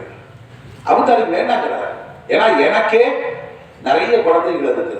அலி, தாலிப், ஜாஃபர், பெண் குழந்தைகள், உம்மஹானி, இப்படி எல்லாம் பெரிய குடும்பம், வருமானம் இல்லை. என் குழந்தைகளோடு இந்த முஹம்மது ஸல்லல்லாஹு அலைஹி வஸல்லம் அவர்களை வளர்த்துவது எனக்கு ரொம்ப சிரமம்ங்கிறார். தந்தை அப்துல் முத்தலிப் சொன்னார், நீதான் தகுதியானா. கொஞ்சம் நெஞ்சம் இல்லைங்க, பெருமானாருடைய அந்த சிறுபிராயத்திலிருந்து ஏறத்தாழ 40 ஆண்டுகள் 50 ஆண்டுகள் பெருமானாருக்கு நிழலாக இருந்து பொறுப்பாக வளர்த்தவர் அபூ தாலிப்.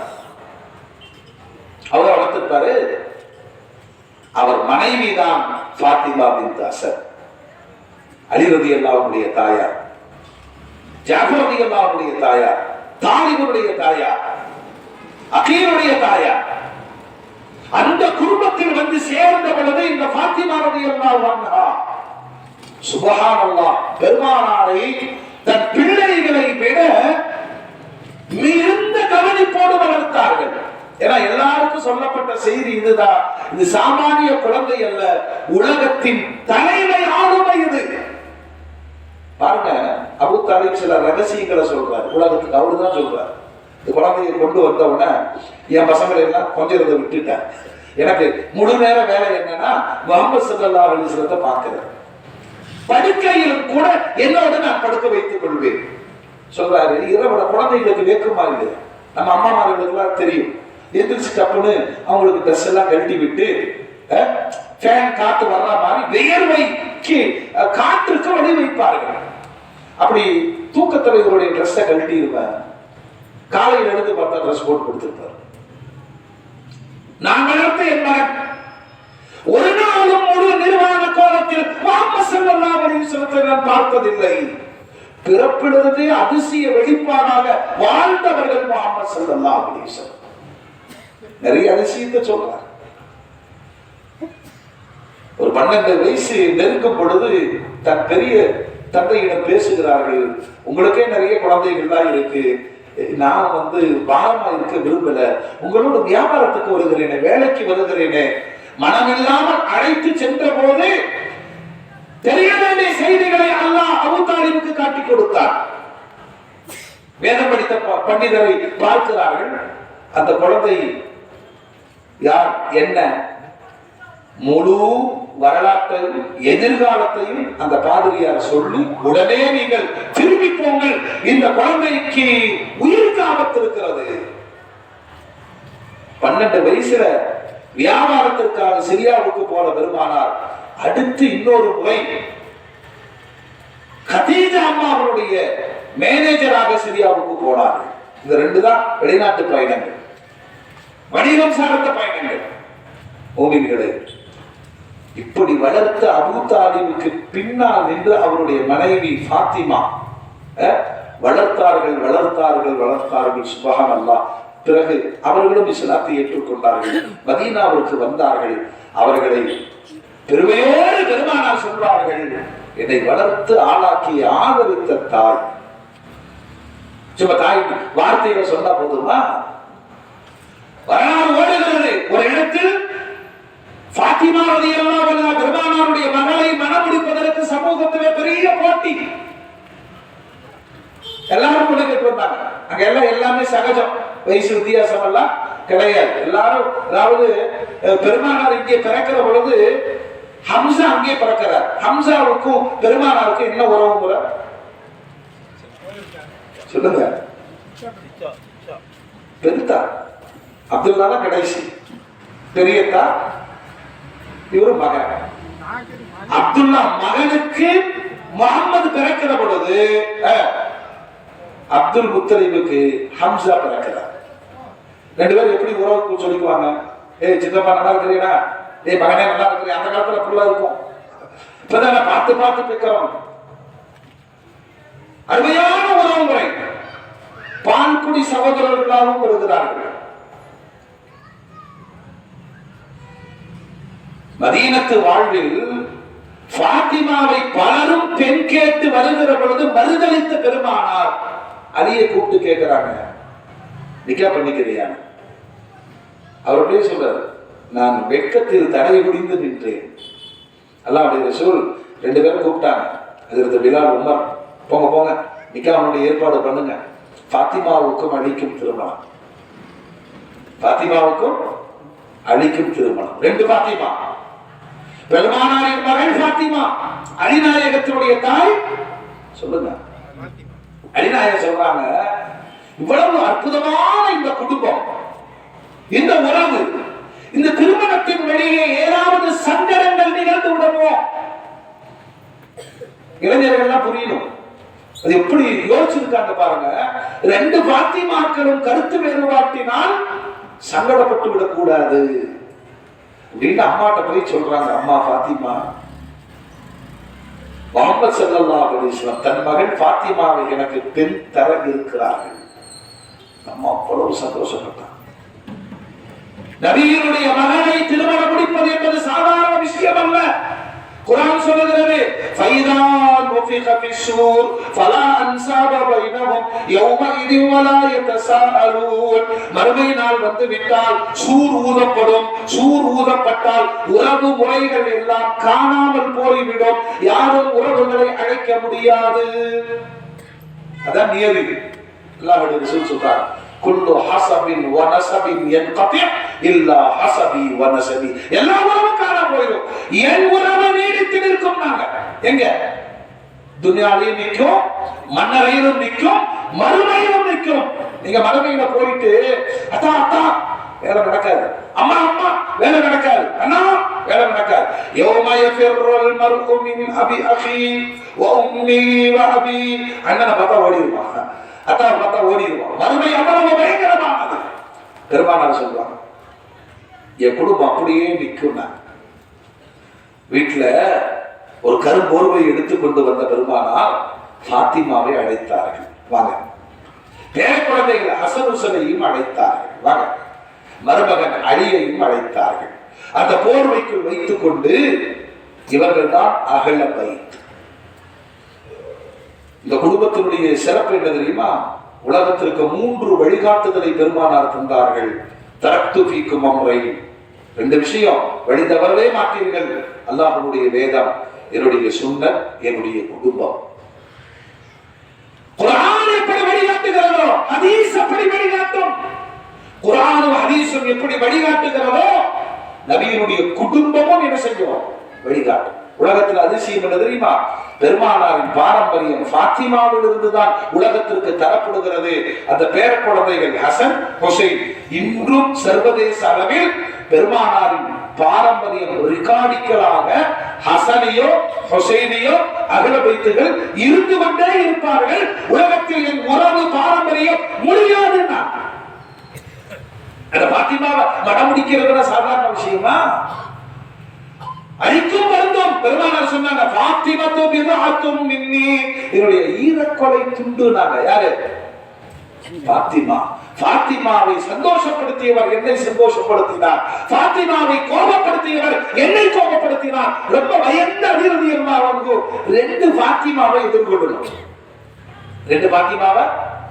அதனால நிக்கா முடிஞ்ச உடனே தன் தாய் ஃபாத்திமாட்ட சொன்னாங்க, அம்மா அது உங்க பிள்ளைதான், உங்க பிள்ளைதானே, அதனால வெளி வேலையெல்லாம் அந்த ஃபாத்திமா பார்க்கட்டும். தண்ணி இறைப்பது, பொருட்களை கொண்டு வந்து சேர்ப்பது, அது அந்த காலம். ஈத்தர் கொட்டைகளை காய போடுவது, வீட்டுக்கு வெளியில் இருக்கிற வேலைகளை அந்த ஃபாத்திமா பார்க்கட்டும். வீட்டுக்கு உள்ள இருக்கிற வேலைகளை தாய் நீங்கள் பாருங்கள். 2 பேருமே பொருத்தி கொண்டாங்க. அப்போ எல்லா காலத்திலும் இந்த மாமியார் மாமியார் மருமகன் சொல்லுங்க இருந்திருக்கு. அதை எதிர்கொள்ள வேண்டிய படிப்படையை அல்லாஹ்வுடைய ரசூலுடைய அந்த அகல பைத்துகளிடமிருந்து படிக்க வேண்டும். அவ்வளவுதான். எவ்வளவு அழகா சொல்றாங்க பாருங்க பெருமானார். திருமணத்திற்கு முன்பு ஒரு தாய் ஒரு தந்தை. கல்யாணம் ஆச்சுன்னா சொல்லுங்க 2 தாய். ஆமா, அம்மாமாருக்குலாம் கேட்கறீங்க. 2 தாய் 2 தந்தை. இந்த மனோநிலை நம் வீடுகளில் உணர்த்தப்பட்டால் மருமக தனியா போயிருச்சுங்கிற வார்த்தை வராது. மறு மகள் என்ன அர்த்தம்? இன்னொரு மகா. அவ்வளவுதான். இது இந்த பெத்த அம்மா இருக்க, இது கல்யாணத்துக்கு முன்னாடி இருந்து வீட்டுல வளர்க்கறதே இப்படி தூங்கி தொலைகிறிய, எவ வீட்டுக்கு போய் எவ ஒன்ன கொடுமைப்படுத்துவாளோ. மாமியாங்கிற கேரக்டரை வில்லியாவே காமிச்சு வளர்த்தியாச்சு. அதனால நம்ம சிரிச்சு ஆமான்னு கூப்பிட்டு மறுக்கிறமா இருக்குமா, ஏமா இது கொஞ்சம் கூட்டிடுறியா அப்படின்னு சொன்னதுக்கு அம்மா வீடு எல்லாம் கூட்ட சொல்லி கொடுமைப்படுத்துறாங்கம்மா. பார்வை எப்படி அப்படித்தானே. ஒரு வரலாறு தெரியுங்களா? ஒரு சாமியா அப்படி ரசூல் போய் அந்த ஊர்ல போய் ஜக்காத்து வாங்கிட்டு வாங்கங்கிறாங்க. ஜக்காத்து வசூலிக்க அனுப்புகிறாரு. இவர் அந்த ஊருக்கு போறாரு. முதல்ல அந்த ஊருக்காரங்களுக்கு இவங்களுக்கு சண்டை. ஆனா உண்மை என்னன்னா அந்த ஊர்வாசிகள் பெருமானாருடைய தூதர் வர்றார் அப்படின்னு ஊரே திரண்டு வரவேற்க காத்திருக்கிறார்கள். இவர் பழைய பகைய மனசுல வச்சுட்டு பார்த்த ஒண்ணு அம்மாடி அடிக்கிறதுக்கு ஊரே கூடி நிக்கிறாங்க. நேரா ரசூலுல்லாஹ்ட்ட போய் ஜகாத் கொடுக்க மாட்டேன்ட்டாங்கன்ட்டார். அல்லாஹ்வுடைய ரசூல் போர் செய்யலாம்ட்டாங்க. ஜிப்ரீல் வந்தார். யா அய்யுஹல்லதீன ஆமனூ இன் ஜாஅக்கும் ஃபாஸிகும் பினபையின் ஃபதபையனூ. யாராவது ஒரு செய்தியை சொன்னாங்கன்னா ஆராய்ச்சி பண்ணுங்க, ஆராய்ச்சி பண்ணுங்க. ஆராய்ச்சி பண்ணாம சொல்லுங்க. ரசூலுல்லாஹ் போர் செஞ்சிருந்தாங்கன்னா சொந்த சமுதாயத்தின் மீது போர் நடவடிக்கையில் வந்திருக்கும். ஜிப்ரீல் வந்து உண்மையை சொன்னார். நடந்தது இதுதாங்க. நீங்க சக்காத்தை வாங்க அனுப்புனீங்க, உங்க தூதர் அவங்க மரியாதை செய்யறதுக்கு நின்று இருந்தாங்க. இவருடைய மனசுல பழைய பகையை வச்சுட்டு அடிக்க வர்றாங்கன்னு நினைச்சிட்டு உங்கள்கிட்ட வந்து சக்காத்து தரமாட்டேன்னு சொல்லிட்டாங்க. ஒரு ஆளுடைய செய்தி குடும்பங்கள்ல இதாங்க பிரச்சனை. நேரடியா நீங்களே மருமகள்கிட்ட பேசிட்டீங்க, மருமகளே நீயே உன்னுடைய தாயிடம் பேசிவிட்டால் எந்த குடும்பத்திலும் எந்த பிரச்சனையும் வராது. ஒரு பெண்ணுக்கு தாய் தகப்பனுடைய பாதுகாப்பு 20 ஆண்டு காலம், கணவனின் பாதுகாப்பு 20 ஆண்டு காலம், மகன்களின் பாதுகாப்பு 20 ஆண்டு காலம். தளங்களை அமைத்து தாய்மார்களுக்கான தரத்தை நல்லா நிர்ணயித்திருக்கிறார். நாமவே நான் அடிக்கடி சொல்வது, ஒரு இன்னைக்கு கூட ஒரு கல்யாணத்துல சொன்ன, குழந்தைகள் அனாதையாக இருந்தது அந்த காலம், பெற்றவர்கள் அனாதையாக இருப்பது சொல்லுங்க. பெருமானார் நேசிக்கிறார்கள் யாரை? தன்னை வளர்த்த தாய்க்காக. ஏன்னா பெற்ற தாயினுடைய அரவணைப்பும் ஆதரவும் கிடைக்காத எத்தீம், தந்தையுடைய முகத்தை பார்க்காத எத்தீம். ஆனா அந்த திருமுகத்தை பார்க்கணும்னு உலகமே என்ன செய்யுது சொல்லுங்க, ஆசைப்படுதா இல்லையா?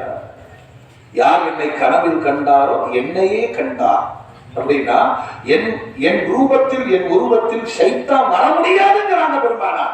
நாம அல்லாஹ்ட்ட கேட்டுக்கிட்டே இருக்கிறோம், இந்த கண்மணி நாயகத்தை கனவில் காணுகிற வாக்கியத்தை கொடுயா அல்லாஹ் கேட்கிறோமா இல்லையா? இவ்வளவு பெரிய அந்தஸ்து. இந்த வளர்த்த தாய் ஃபாத்திமா பின்த் அசதுக்கு முதல் ஒரு மரியாதை என்னன்னா, தன் மகளவே அங்கு கொடுத்து சம்மதி ஆக்கிய பிறகு நம்ம இஸ்லாத்தை ஏற்று நீண்ட காலம் வாடுகிறார்கள். மரண தருவாய் வருகிறது. சுபஹானல்லாஹ். உலக வரலாற்றில் எந்த பெண்ணுக்கும் கிடைக்காத பெரும் பாக்கியம். பெருமானார் ஸல்லல்லாஹு அலைஹி வஸல்லம் கண்ணீர் விட்டு அழுதார். பார்க்கிற மக்களெல்லாம் சொன்னார்கள், என்னை பாரபட்சம் இல்லாமல் வளர்த்திய தாய் இது. கொஞ்சம் ஒரு 40 வருஷத்துக்கு முன்னாடி போனீங்கன்னா நிறைய பேரு அம்மாட்ட வளர்ந்ததை விட நனிமாட்ட தான் வளர்ந்துருப்பான். அவனுக்கு அம்மாவே தெரியாது, நனிமா உசுர விடுவான். அப்படி பெருமானாரை வளர்த்த இந்த ஃபாத்திமா எல்லாம் நிலை குலைந்து போனார். என்ன செஞ்சாங்க தெரியுமா? தன்னுடைய சட்டையை கலட்டி கஃனாக அந்த பெண்ணுக்கு போட்டார். கபருக்கு அருகில் போய் நின்று குழிக்குள் இறங்கி மண்ணை எல்லாம் சரி செய்து விட்டு பெருமானார் மேலே வருகிற பொழுது கண்ணீர் வடிந்தோடுகிறது. சஹாபாக்கள் ஆச்சரியமா பார்க்கிறாங்க. பெருமானாருடைய நடவடிக்கை வினோதமாக இருக்கு. இதை விட ஒரு ரிவாயத் அற்புதமான செய்தி உலகத்துக்கு சொல்லுது.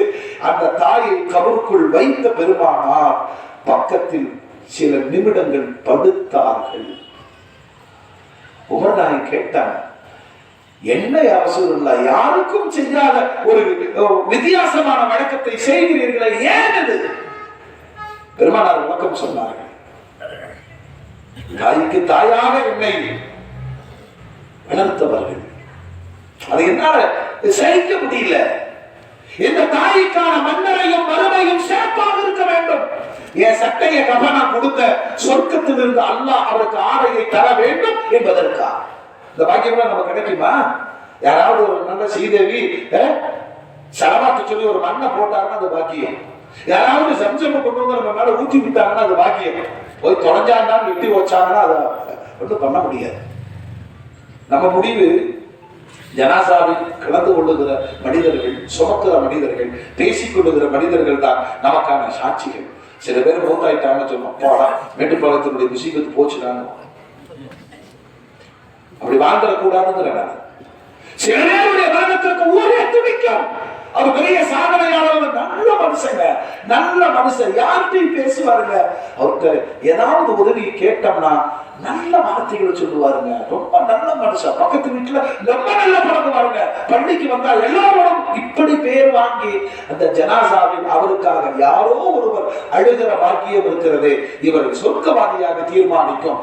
ஒரு பெண் பெருமானாருடைய வளர்ப்பில் எடுத்த அந்த ஆதரவு, தன் பிள்ளைகள் எல்லாரையும் விட முஹம்மது ஸல்லல்லாஹு அலைஹி வஸல்லம் அவர்களை வளர்த்ததில் அர்ப்பணிப்பு பெருமானாரின் நெஞ்சத்தில் இடம் பிடித்தார்கள். தன் சட்டையை கஃனாக கொடுத்து மய்யத்திற்கு பக்கத்தில் சில வினாடிகள் படுத்து எழுந்து உமர் நாயகத்தை சொன்னார்கள், கபருடைய அதாபை விட்டும் இந்த தாய் காப்பாற்றப்பட வேண்டும், அதற்காக என்னுடைய ஒரு பங்களிப்பையும் நான் காட்டிவிட்டு வந்தேன். நான் நமக்கு தெரியாத சில ரகசியங்கள் இருக்கிறது. மண்ணுலகிலும் ஆலமே பர்சக் என்று சொல்லக்கூடிய கபருடைய வாழ்விலும் மறுமையிலும் பெருமானாருக்கான அதிகார வரம்பு நீண்டது, விசாலமானது, ஆழமானது. சும்மா மார்க்கத்தை படிக்காம விவாதம் பண்ணக்கூடாது. ஃபாத்திமா வருகிற பொழுது சொன்னார்கள், உனக்கு ஆண் குழந்தைதான் பிறக்கும். குர்ஆன் அல்லாஹ் சொல்றான், கர்ப்பத்தில் இருப்பது யார் என்று தெரியாது, அது நமக்குங்க, அது நமக்கு. பெருமானாருக்கு அல்லாஹ் சகலத்தையும் காட்டி தந்தார் இல்லையா? இந்த தாய்மை இந்த உலகத்துல நம்மளை பெற்ற தாய்க்கே சொர்க்கத்தை தருகிற ஆற்றல் இருக்குதுன்னு சொன்னா, பெருமானாருக்கு தாய்க்கு தாயாக இருந்து பால் கொடுத்து வளர்த்து ஆளாக்கி அந்த உறவுகளை பெருமானார் பேணிய விதம், கடைபிடித்த விதம், இந்த வரலாறு நம் வீடுகளில் பேசப்பட்டால் நம் குழந்தைகளும் அந்த தாய்கள் மீது இரக்கத்தோடு பார்ப்பது. அல்லாஹ் ரசூல் சொல்றார், சும்மா உங்க அம்மாவை பார்த்தீங்கன்னாவே போதும், கருணையோடு பார்த்தால் போதும், ஹஜ்ஜினுடைய நன்மை கிடைக்கின்றன. பார்வையில் கூட பெற்ற தாயின் மீது கடுமை காட்டிவிடக் கூடாது என்று உம்மத்துக்கு கற்றுத்தந்தவர்கள் பெருமானார். ஏன்னா அந்த தாயின் அருகாமையை இழந்தவர்கள் பெருமானார். பிற தாய்கள் தந்த ஆதரவை அனுபவித்த பெருமானார். உலகத்தில் சொல்றாங்க, நீங்க எல்லாம் பாக்கியசாலிங்க, உங்களுக்கு எல்லாம் தாய் இருக்கு, உங்களுக்கு எல்லாம் அம்மா இருக்கு, எனக்கு அம்மா இல்லையே. அந்த அம்மா என்ற பாக்கியத்தை தந்தவர்கள் ஹலீமா, உம்மு ஐமன், ஃபாத்திமா பின்த் அஸத். நாம் பெற வேண்டிய பாடம், வாழ்க்கையில எந்த தவறுகளும் செய்திருந்தாலும் தாய் தந்தையிடமிருந்து விலகி வாழுகிற அந்த பெரும் பாவத்தை செய்துவிடக் கூடாது. பெருமானார் முன்வைத்து வரலாறுகள் பேசப்படணும். வசந்தமான ரபியுல்லபடி உலகத்திற்கே ராமத்தாக வந்த பெருமானாரிடமிருந்து தாய்மை பாடங்களை நாமும் கற்று தலைமுறைக்கும் சொல்லிக் கொடுக்க வேண்டும். அல்லாஹ் தௌஃபீக் செய்வானாக. வாஹிரு தஅவானா அனில் ஹம்துலில்லாஹி ரப்பில் ஆலமீன்.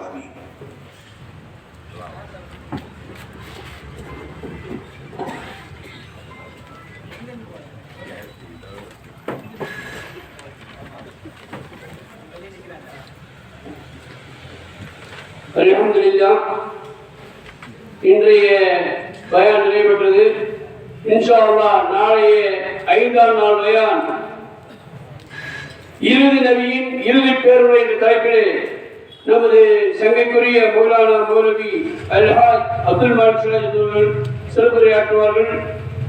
நாளைய நிகழ்வுக்கு ஓடந்துறை கண்ணியத்திற்குரிய காயிதே பள்ளியுடைய இமாம் மௌலானா மௌலவி காதி அல்ஹாஜ் ஷிஹாபுதீன் பாக்கவேஸ்வரர் தலைமையாகவும், முன்னிலை மௌலானா மௌலவி அல்ஹாஜ் எமீர் முகமது இஸ்மாயில் பாக்கவேஸ்வரர் அடுத்தவர்கள் முன்னிலை வைக்கவும், மௌலானா மௌலவி ஹாஃபிஸ் ஷிஹாபுதீன் ஜமால் அடுத்தவர்கள் முன்னிலை வைக்கவும் பயான் நடைபெறும்.